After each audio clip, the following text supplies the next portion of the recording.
Hello guys, आज हम Sam का नेक्स्ट इम्पोर्टेंट पार्ट डिस्कस करेंगे। जैसे हमने पिछली बार हिस्ट्री का पार्ट डिस्कस कर लिया था, तो सैम के एग्जामिनेशन में क्या पार्टिकुलर चीज़ें हैं जो स्पेसिफिक मिलेंगी, पूरी चीज़ नहीं।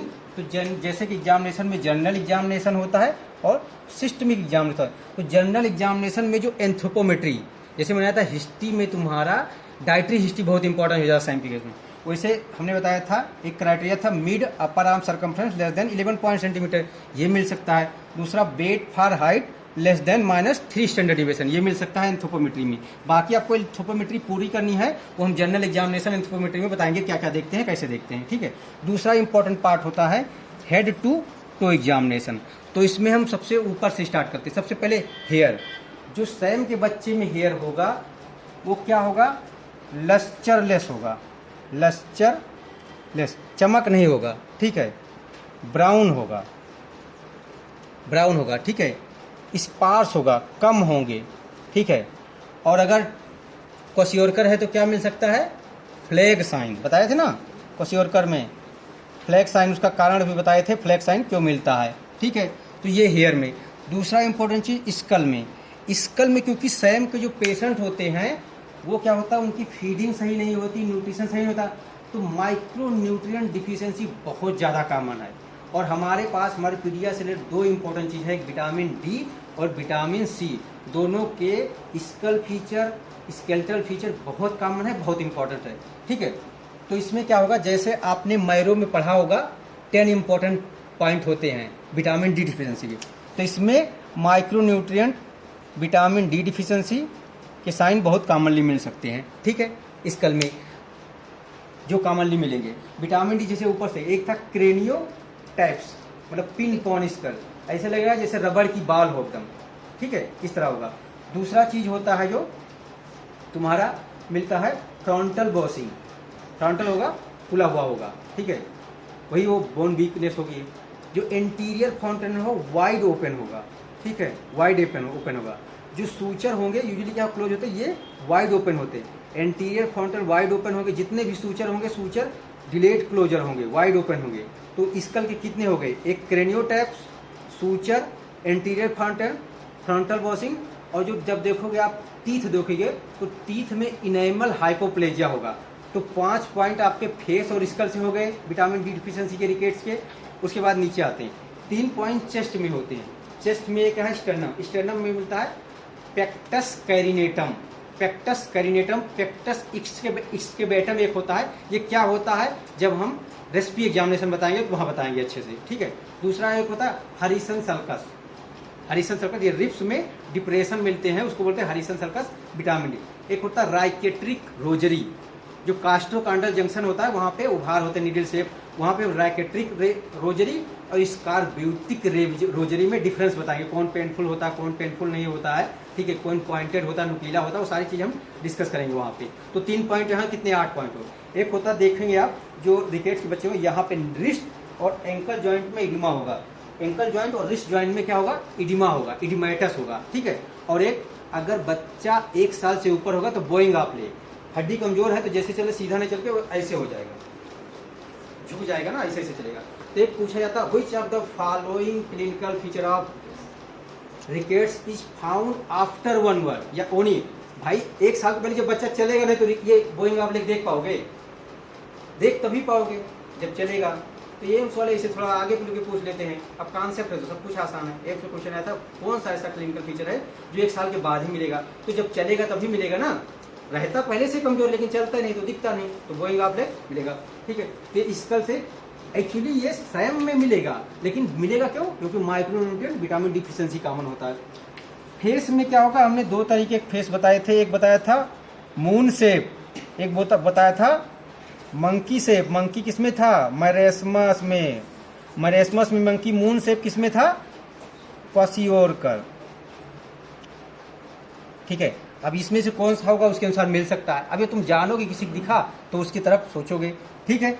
आई में मैंने बताया था कि विटामिन ए डिफिशियंसी के साइन मिल सकते हैं, बाइटास स्क्वाड, ठीक है। जीरोप्थेल्मिया के पूरे साइन मिल सकते हैं क्योंकि माइक्रोन्यूट्रिएंट डिफिशियंसी बहुत कॉमन है आई में। तो आप इस चीज़ को जानोगे तभी देखोगे ना।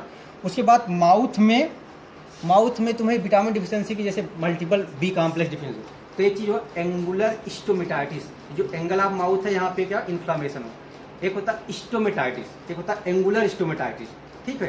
एक होता है चिलाइटिस, चिलाइटिस, ठीक है। तो एंगुलर स्टोमेटाइटिस, चिलाइटिस, जिंजीवाइटिस, गम का इन्फ्लामेशन। एक होता है नोवा, नोवा बोलते हैं एक्यूट अल्सरेटिव जिंजीवाइटिस को नोवा टर्म पूछते हैं, ये साउथ का एक टर्म है और ये एम्स में पूछा गया नोवा क्या है, नोवा एम्स का क्वेश्चन है। तो acute ulcerative gingivitis, acute ulcerative gingivitis को नोवा बोलते हैं, ठीक है। अब माउथ में एक चीज देखना, माउथ में एक चीज टंग, तो टंग में यहाँ बहुत इंपॉर्टेंट साइन मिलते हैं और किसी न किसी एग्जाम में पूछा जाता है। तो इसके लिए एक निमोनिक बना रहे हैं MRP bald, MRP bald. M से होता मेजेंटा टंग, मेजेंटा टंग, ठीक है, मेजेंटा कलर की टंग मिलेगा। रेड बीफी टंग, रेड बीफी टंग, ठीक है। बी से होगा बाल्ड टंग, पी से होगा पेनफुल टंग, ठीक है। बाल्ड मतलब जैसे टंग पे देखो धीरे धीरे रोए जैसे हो, बहुत सारे उभार होते हैं, टेस्ट बर्ड वगैरह होते हैं ना, टंग देखना अपना कभी, बहुत सारे होंगे, तो एकदम सपाट होगा। बाल्ड मतलब जैसे बाल बाल चले गए ना तो बाल्ड, बाल्डनेस होता है, वैसे टंग एकदम फ्लैट होगा। तो ये चीज़, अब ये निमोनिक का इंपॉर्टेंस समझो कैसे क्या। अब इसमें कैसे याद करना, ये होता है B2 की डिफिशियंसी से, ये होता है B3 से, ये होता है B9 बोले तो ये B12, इसको बोलते हैं राइबोफ्लेविन, इसको बोलते हैं नियासिन, ठीक है, निकोटिनिक एसिड या उसे बोलते हैं, इसको बोलते हैं फोलिक एसिड और इसको साइनोकोबाइलामिन, ठीक है। तो ये चीज़ याद रखना, किसी न किसी एग्जाम में पूछ लिया जाता है, ठीक है, कि मेजेंटा टंग कहाँ पाया जाता है, किस विटामिन डी से, रेड बीफी टंग कहाँ पाया जाता है, पेनफुल टंग कहाँ पाता है, एमआरपी बाल्ड से इसको याद कर सकते हैं, ठीक है। नेल में चूंकि मैंने जब बताया न्यूट्रिशन डिफिशियंसी होता है, तो इसमें आयरन डिफिशियंसी एनीमिया काफ़ी कॉमन है। तो आयरन डिफिशियंसी में क्या होता है, स्पून शेप नेल, क्या बोलते हैं, क्वाइलोनोकिया, ठीक है। एक होता है प्लेटिनोकिया, एकदम फ्लैट हो जाएगा, जैसे ना ये होता है फ्लैट, वो मिलता है यूजुअली CLD में मिलता है। तो चूंकि इसमें देखो फैटी लीवर चेंज था, हिपेटोमीगेली था, तो कोशियोरकर में मिल सकता है ना। तो नेल चेंज में एक तो आपका प्लेटी नाइकिया, ठीक है, एक क्वाइलोनाकिया, क्वाइलोनाकिया, ठीक है। ये आयरन डिफिशियंसी एनीमिया में, ये CLD में, क्योंकि इनडायरेक्टली CLD भी होता है कोशियोरकर में, तो ये चीज़ें मिल सकती हैं नेल। उसके बाद नेक्स्ट होता है स्किन। स्किन में हमने क्या बताया था, एक होता है टोड स्किन, या उसी को क्या बोलते हैं, फ्रीनोडर्मा। इस बार पिछली बार नीट में आया था toad skin, toad skin, toad एक मेढक का प्रजात था, पढ़े होंगे। टोड स्किन या इसी को बोलते हैं फ्राइनोडर्मा, फ्राइनोडर्मा। ये होता है इसेंशियल फैटी एसिड डिफिशियंसी या विटामिन ए डिफिशियंसी। तो क्वेश्चन कैसे पूछा था, एक बच्चे का वो आई का वो बताया था क्रिएटोमलेशिया है ये उसका स्किन साइन क्या मिलेगा। तो कैसे दो सिस्टम को ऑप्था का रिलेट किया, पीडिया का रिलेट किया, पैथो का, तीन सिस्टम को मिलाकर जो एक जाए तो आता है, तो उसमें विटामिन ए आंसर था, ठीक है। विटामिन क्रिएटोमलेशिया का वो क्लिनिकल फीचर दिया था, उसके बाद वो पूछिए कौन से विटामिन डिफिशियंसी किसके कारण होता है, ये मतलब वो हिस्ट्री बता के उसके पूछता स्किन चेंजेस क्या मिलेगा, स्किन में क्या मिलेगा।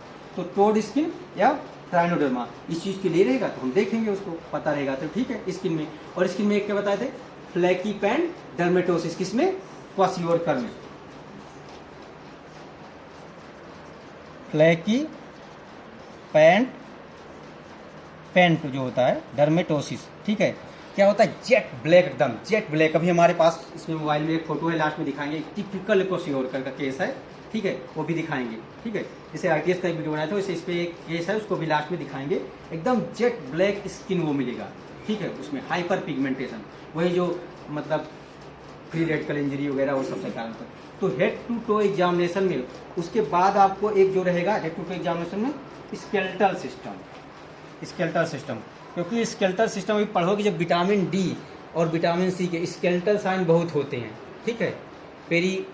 कार्टिकल थिकिन, ठीक है, पेरी सब पेरियोस्टल हेमरेज, जिसके कारण स्यूडो पैरालिसिस विटामिन सी, तो कभी विटामिन डी विटामिन सी पढ़ाएंगे 10-12 साइन होते हैं, बहुत ही ज़्यादा पूछे जाते हैं, सुपर डुपर इंपॉर्टेंट होते हैं, ठीक है, विटामिन डी और विटामिन के स्केलेटल साइन, तो वो चीज़ तुम्हें पता करके उसके वो क्या है उसको देखना है, पता रहेगा तो देखोगे जो मिलेगा उसके अनुसार।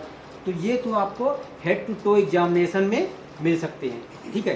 एंथ्रोपोमेट्री में सिस्टमिक एग्जामिनेशन में जैसे मैंने बताया था, बच्चा इरिटेबल हो सकता है, इरिटेबल, लेथार्जी हो सकता है, और पेरीफेरल न्यूरोपैथी हो सकता है, पेरीफेरल न्यूरोपैथी। कौन विटामिन का था? विटामिन B6, मैंने कहा था माइक्रोन्यूट्रिएंट डिफिशियंसी है। इरिटेबल किस में होता था?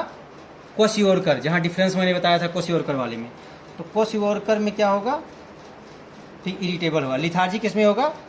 मैरेस्मस, मैरेस्मस में क्या होगा? लिथार्जी होगा। तो CNS में तुम्हें ये चीज़, एक चीज़ और ध्यान देना, उसमें मसल वीकनेस भी मिलेगी, तो मसल वीकनेस जो मिलेगी तो कंफ्यूजन है, वो CNS के कारण नहीं होता है, एक्चुअली अभी बताएंगे माइक्रोन्यूट्रिएंट डिफिशिएंसी या इलेक्ट्रोलाइट डिफिशिएंसी। तो हाइपोकैलीमिया, हाइपोकैल्सीमिया बहुत कॉमन है, तो हाइपोकैलीमिया और हाइपोकैल्सीमिया के कारण मसल वीकनेस होता है, तो उसको हम यहाँ नहीं लिख रहे हैं, CNS के कारण नहीं होता है, इसमें समझ लीजिए, ध्यान देना, अभी ये बताएंगे। रेसिपी में जैसा मैंने बताया कि इन्फेक्शन प्रोन होता है, तो मैक्सिमम पेशेंट जो वेट लॉस उसके 4 महीने से वेट नहीं गिना, और दूसरा कंपोनेंट क्या, फीवर कफ डिफिकल्टी, तो निमोनिया के साथ आता है। और टीबी बहुत कॉमन है, क्योंकि टीबी क्या है?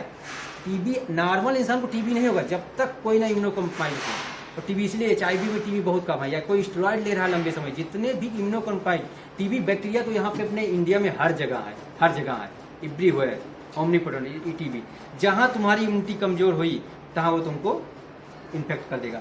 तो यहाँ पे क्या है? निमोनिया। अब निमोनिया रहेगा तो निमोनिया के फीवर कफ डिफिकल्टी में एग्जामिनेशन में तुम्हें बेसल क्रेप्स मिलेंगे, ठीक है, जो चीज़ मिलेगा। टीबी के फीचर मिल सकते हैं, टीबी है, कंसोलिडेशन मिलेगा, उसके जो एग्जामिनेशन फाइंडिंग मिलेंगे, वेट लॉस मिलेगा, और सारी चीज़ें जो टीबी के रहेंगे, ठीक है।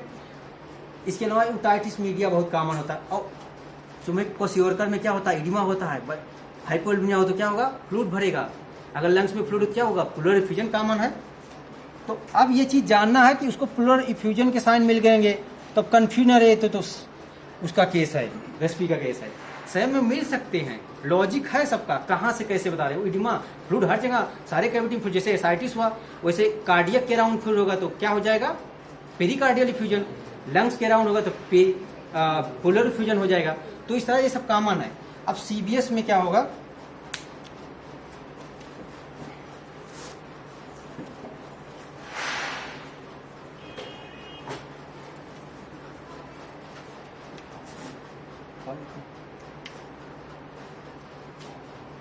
CBS में आपका क्या है?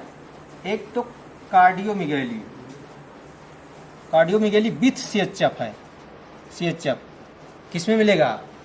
किसमें एडिमा हो रहा था? क्वेशियोरकर, वेरी गुड, क्वेशियोरकर को मिल सकता है।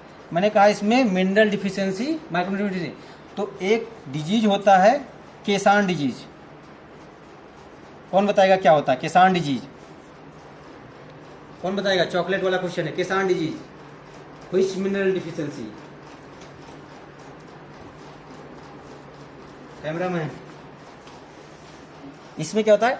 डायलेटेड कार्डियोमायोपैथी होता है, ठीक है, डायलेटेड कार्डियोमायोपैथी। हमारे हर क्विज में लगभग ये क्वेश्चन पूछा गया था जब हम क्विज दे रहे थे, ठीक है। उसमें सेलेनियम का नाम सुनी होगी, ऐसी सेलेनियम डिफिशियंसी के कारण होता है Keshan disease, dilated cardiomyopathy with CHF।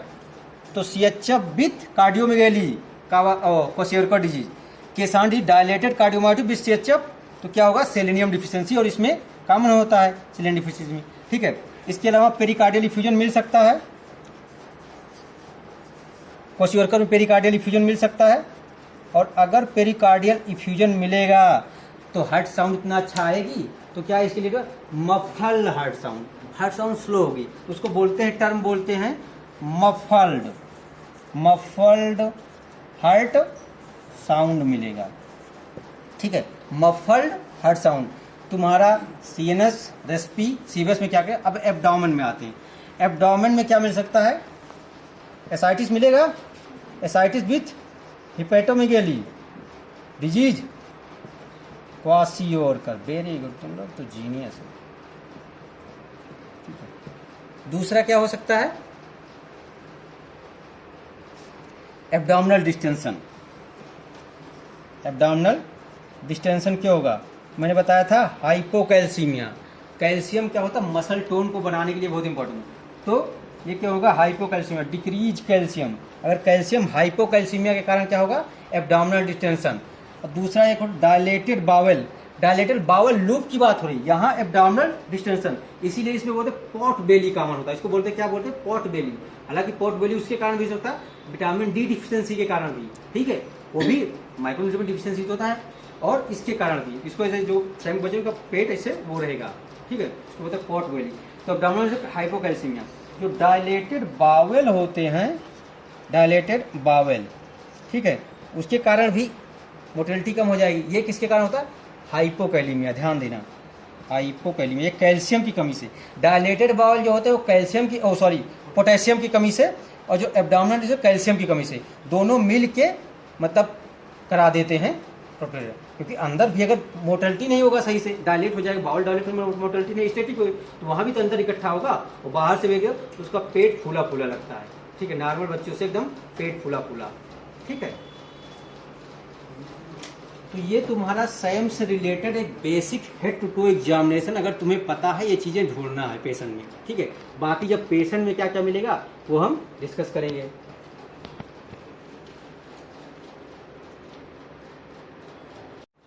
Sam का next important management of Sam. ये आज का सबसे इंपॉर्टेंट या पूरे सैम का सबसे मोस्ट इंपॉर्टेंट लिख लो, चाहे वेरी वेरी इंपॉर्टेंट लिख लो, बहुत ही इंपॉर्टेंट टॉपिक है। तो सैम जैसे मैंने बताया था 6 मंथ से कम में भी सैम होता है, और 6 मंथ टू 5 ईयर में भी सैम होता है। तो पहले हम 6 मंथ वाला क्राइटेरिया डिफिनेशन सब बता चुके हैं। अब इसमें 2 चीज है, ठीक है। हो सकता है कि no prospect of breast feeding, एक हो सकता है प्रॉस्पेक्ट ऑफ ब्रेस्ट फीडिंग, मतलब ब्रेस्ट फीडिंग की संभावना है।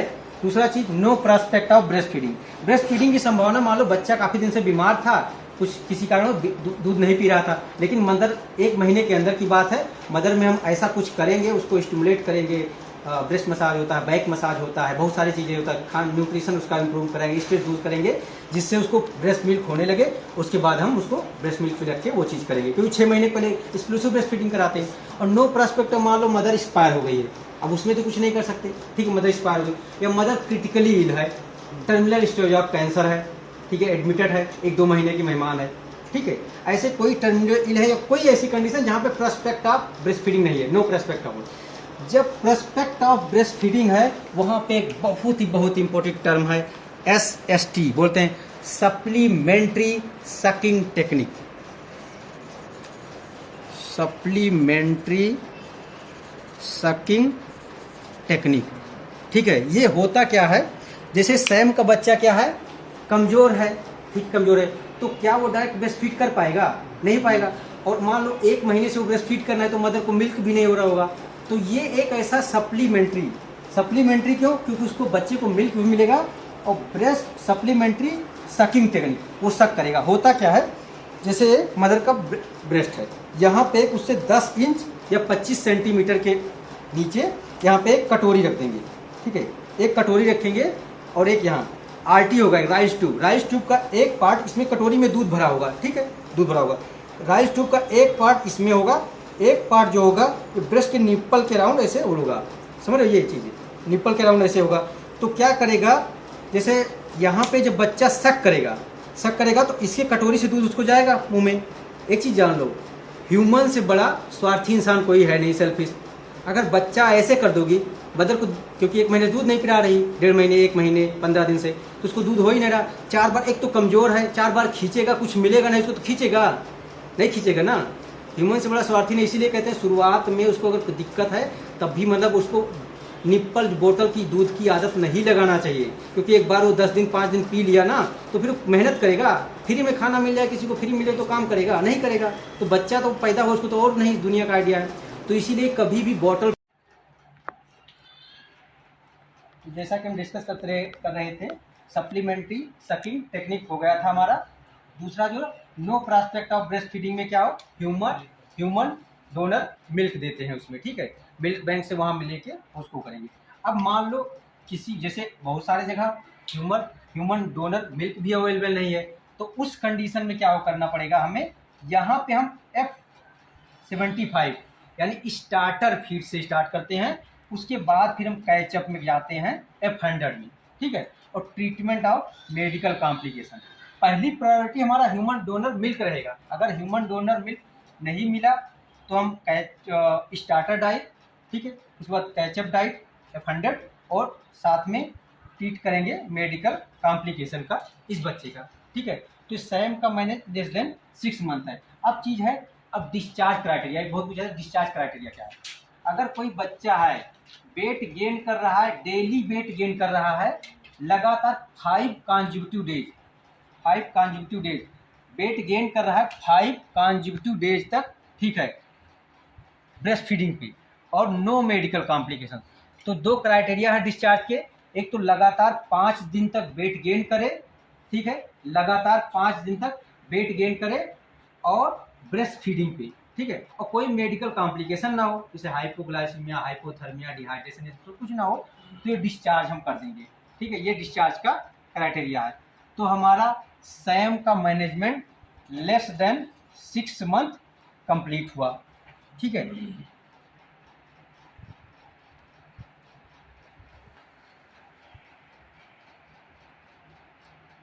ना देखो, दो टर्म हम इम्पोर्टेंट टर्म थे उसको बताना चाहिए था, उधर छोड़े थे। एक तो होता प्री क्वाशियोरकर, एक होता मैरेस्मेरिक क्वाशियोरकर, ये दो टर्म पूछे जाते हैं। प्री क्वाशियोरकर में क्या होगा, सारे साइन होंगे क्वाशियोरकर के, सिर्फ इडिमा नहीं होगा, इसमें इडिमा एब्सेंट होगा, ठीक है। प्री क्वाशियोरकर, अगर इडिमा नहीं, सारे क्वाशियोरकर, फ्लैक साइन, फ्लैकीपेन, डर्मोसोस, सारे साइन हो गए, इडिमा एब्सेंट होगा, तो प्री क्वाशियोरकर धीरे धीरे इडिमा भी आएगा, इडिमा भी नहीं आएगा, तो प्री क्वाशियोरकर, प्री टर्म लगाएगा प्री क्वाशियोरकर, कि अभी क्वाशियोरकर नहीं हुआ। तो अगर देखा जाए तो क्वाशियोरकर का सबसे कैरेक्टरिस्टिक फीचर क्या हुआ, इडिमा, नहीं इडिमा है तो प्री लगा दिया गया टर्म में, ठीक है। तो ये ध्यान देना, सारे फीचर क्वाशियोरकर के होंगे, आल फीचर एक्सेप्ट इडिमा, ठीक है। मैरेस्मेरिक क्वाशियोरकर में क्या होता है, ऑल फीचर ऑफ मैरेस्मस होगा, ऑल फीचर ऑफ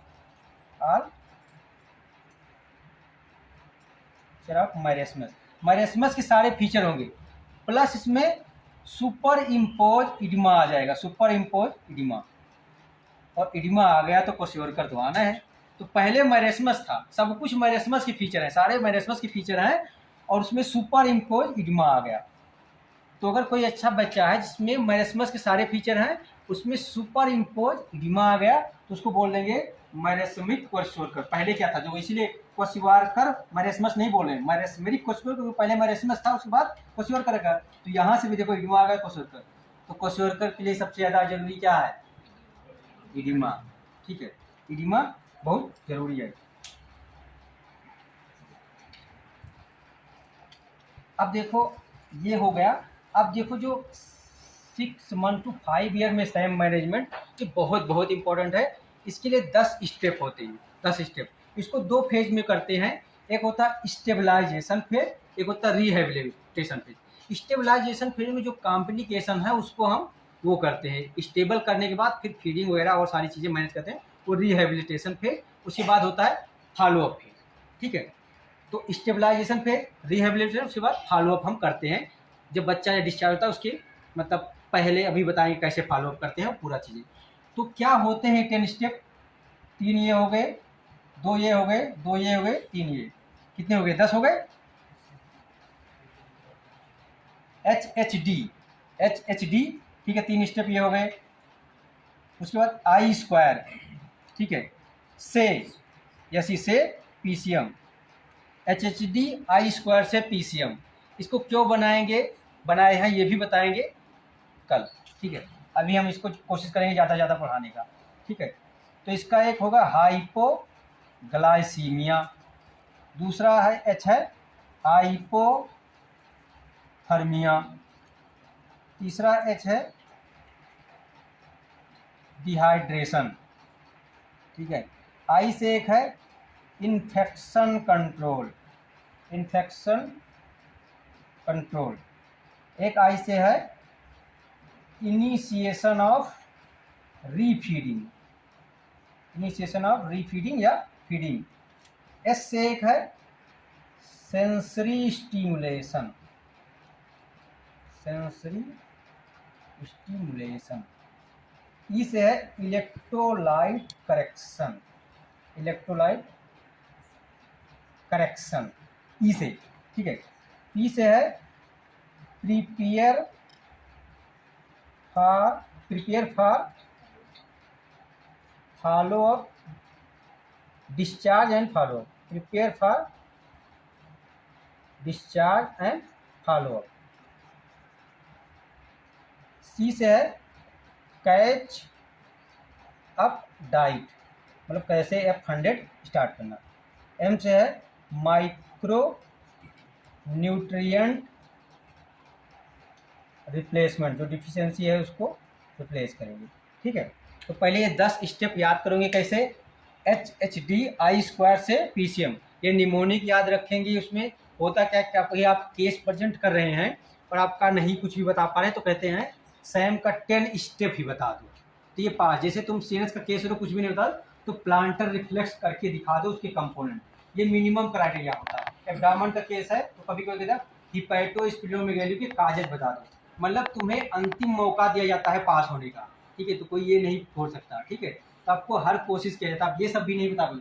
तो इसलिए ये 10 स्टेप बहुत इंपॉर्टेंट है। HHD आई स्क्वायर से PCM, हम एक एक स्टेप को स्टेप बाय अच्छे से एक्सप्लेन करेंगे।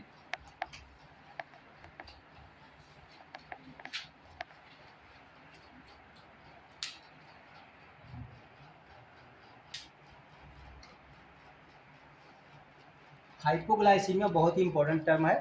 तो हाइपोग्लाइसीमिया के लिए सबसे पहले नॉर्मल ब्लड ग्लूकोज लेवल जानते हैं, ठीक है। तो नॉर्मल ब्लड ग्लूकोज दो चीज़ें हैं, एक होता है ब्लड ग्लूकोज, ठीक है, एक होता है प्लाज्मा ग्लूकोज, ठीक है। ब्लड ग्लूकोज जो होता है ये 70 to 100 मिलीग्राम पर डेसीलीटर नॉर्मल होता है।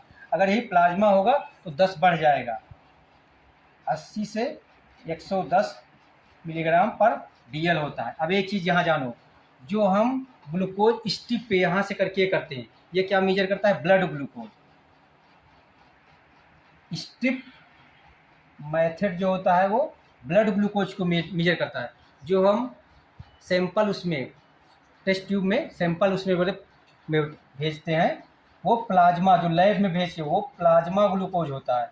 तो प्लाज्मा ग्लूकोज, एक्चुअली ग्लूकोज तो प्लाज्मा में होता है, ठीक है। अगर तुम्हें ब्लड वाला पार्ट रहेगा तो डाइल्यूट कर देगा, तो उसमें क्या होगा, कम होगा, और उसमें ज़्यादा होगा। तो जान लेना, जो 10 to 15% ग्लूकोज एक्स्ट्रा होता है किसमें, प्लाज्मा में। Very good.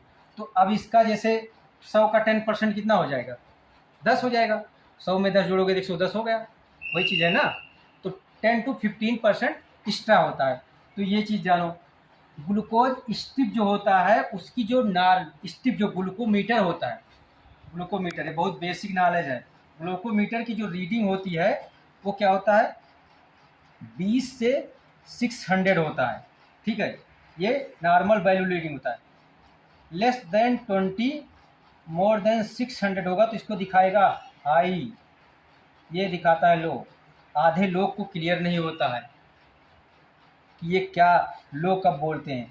कभी किसी ग्लूकोमीटर की वैल्यू अगर 20 से कम 18-19 हो जाए तो उस दिन ये इंस्टीट्यूट छोड़ के चला जाऊंगा। किसी ग्लूकोमीटर में अगर कभी 600 के ऊपर 602 603 शुगर दिखा दिया तो इंस्टीट्यूट छोड़ के हम चले जाएंगे, ठीक है, ग्लूकोमीटर में। तो ये चीज़ ध्यान रखो। पहले इसके बीच में बताएगा 24, 22, 598, 599 बताएगा, 600 के ऊपर नहीं। तो ये बहुत ही इंपॉर्टेंट इन्फॉर्मेशन है, इसको समझो।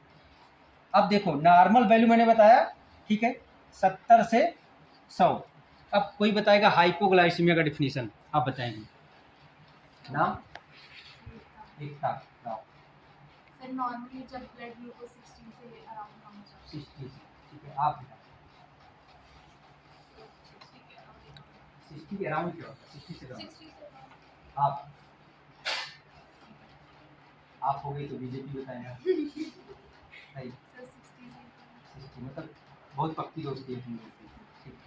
हमको समझ में नहीं आता, जितने लोग इंटर्न आते हैं और भी जितने लोग यार से बोलते हैं, और सब लोग इतने उतने उस पर किसी चीज़ की जो स्पेसिफिक वैल्यू होती है वो कैसे भूल जाते हो डिफिनीशन में। हम लोग कहते हैं यही प्रिसाइज नाम है, प्रिसाइज है। ये WHO डिफिनीशन है, WHO डिफिनीशन है। हाइपोग्लाइसीमिया बोलते हैं लेस देन 54, जाके चेक करना है 54 मिलीग्राम पर डेसीलीटर। ठीक है, हाइपोग्लाइसीमिया। इसको जो 70 से इसके बीच में होता है इसको बोलते हैं सब नॉर्मल। इसमें ना ट्रीटमेंट की जरूरत होती है हाइपोग्लाइसीमिया, इसे सब नॉर्मल बोलते हैं, नॉर्मल से कम है, लेकिन हाइपोग्लाइसीमिया नहीं बोलते हैं। ये डिफिनीशन है आपका एडल्ट के लिए, ये डिफिनीशन है आपका एडोलेसेंट के लिए, ये पिबर्टल एज के लिए, इन्फेंट के लिए, सबके लिए डिफिनीशन है एक्सेप्ट नियोनेट। नियोनेट के लिए हाइपोग्लाइसेमिया का डिफिनीशन इसका उल्टा कर दो, उल्टा करो इसको, लेस देन 4-5। ABCD में CNS पढ़ाते हैं, उल्टा सीधा करके सैम पढ़ा देते हैं। ठीक है, अब तुम लोग समझ नहीं होता तो तुम लोग को या तो उल्टा सीधा करेंगे। उल्टा करने का क्या फ़ायदा होता है, दिमाग की ब्लड सप्लाई बढ़ जाएगी ना। लड़कों को पता होगा जैसे मुर्गा बनने के फायदे होते हैं ना, दिमाग की ब्लड सप्लाई बढ़ जाता है तो अच्छा काम करता है। इसलिए सीनियर कोई काम करते हैं बहुत सोच विचार के, उसके पीछे बायोलॉजिकल रीजन होते हैं।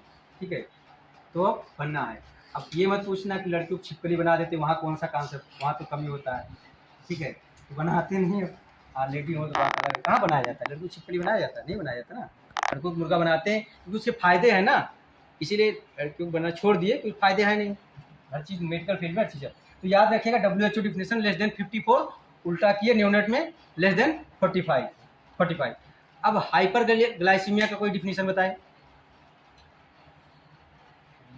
चलो ठीक है, सीधा डायबिटीज की डिफिनेशन होता है। डायबिटीज का बोल रहे हैं, क्या करा है जी? 140 से अब 140 जी। आप कितना?